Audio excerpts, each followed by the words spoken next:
aming finale. Ang sinusundan din namin ay yung chemistry na meron ka with Kylie. Okay. Inasahan nyo yun? Actually, Tito, hindi po eh. Di ba? Nagulat kami kasi naging laman na kami ng mga reels sa social media. Tapos parang nakatulong naman sa amin pareho dahil parang mas naging interesting yung show. Yung mga tao gusto nga, lagi may behind the scenes. So, nakikita namin yan, yung mga online behind the scenes, sweet moments. yeah, shoutout kay Mads. Siya lagi yung nakaka-caught sa amin. Okay, pero ano yun, gaano ka, ang hirap itanong, no? Nililigawan ba sa Kylie? Hindi ba, hindi ba? Hindi nga. Hindi ba. Kasi ang sweet, you know, ang daming nagsiship, ang daming na kinikilig. Sa ano yung nakikita namin yon? We are so comfortable with each other. Talaga? Kasi. Nag-work kami before sa Bulera. Pero hindi ganon. Hindi po. Mas ano lang, kumbaga natuwa ako sa kanya katrabaho dahil she's so open sa mga eksena. Wala na siyang parang mga walls and inhibitions na pwede. Kasi napakahusay. Mahusay, sobra. Diba? And even as a person, ang sarap kausap. Masarap kausap. Oo. Marami siyang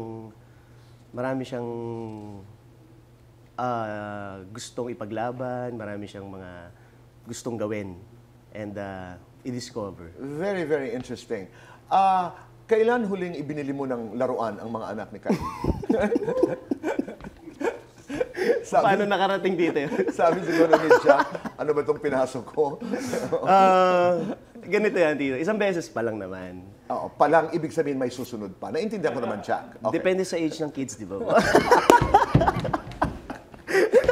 Alam mo, tama ka. Elevate yan eh. So, anyway, Tito, yun kasing story, no?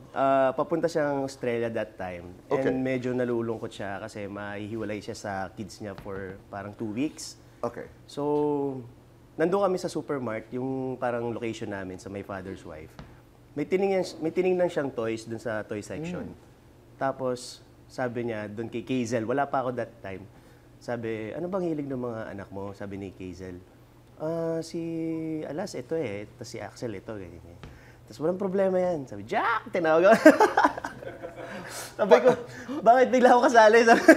Kasi para sa totoong buhay, siya ang nagtutulak sa'yo, si Kazel. Kasi parang, yun nga sa set kasi, parang yung mga staff and mga co-actor namin, binibiro-biro na rin kami, parang inaasar kami together. Anong reaction?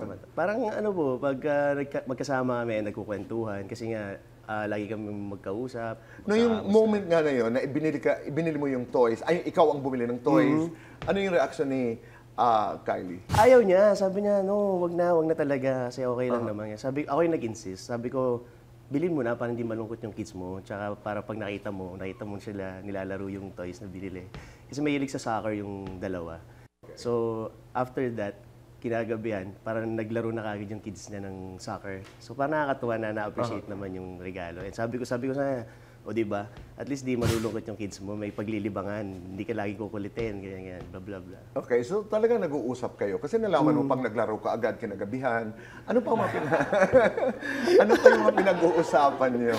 Nakita ko lang Tito Boy sa ano niya, sa IGS niya, sa stories niya. Gano'n. Oo. Palagay mo ba, Jack, ito may usapang magkaibigan, may pagkakataon, may chance na ligawan mo si Kylie? Ganda ng ngiti mo. At pagkakataon lang naman ang sinasabi ko. You know, Tito Boy, hindi siya mahirap mahalin. Napaka-open niya, genuine, and napakatalino ang kausap. So, for me, wala namang sigurong guy na hindi may in love sa kanya dahil ganun siya ka-genuine na tao. And kung bibigyan ako ng chance, siguro hindi pa ngayon. Kasi gusto kong ingatan yung kung ano meron kami ngayon bilang close na magkaibigan. Bakit? But hindi mo, why will you not take the chance? May ganun, Tito eh. Parang pagka nakita mo na siya as first time ko kasi na magkakaroon ng girl best friend if ever. Parang ganun na kasi yung treatment ko sa kanya. Naiintindihan ko. Pero kanina ang tanong ko, sabi ko, may possibility ba? Is there a possibility na ligawan mo? Ang sagot mo, hindi naman mahirap. Mahalin. Ikaw ang pumunta ka agad doon, ha? yung sa pagmamahal. At saka sa... Parang alam ko na yung next question.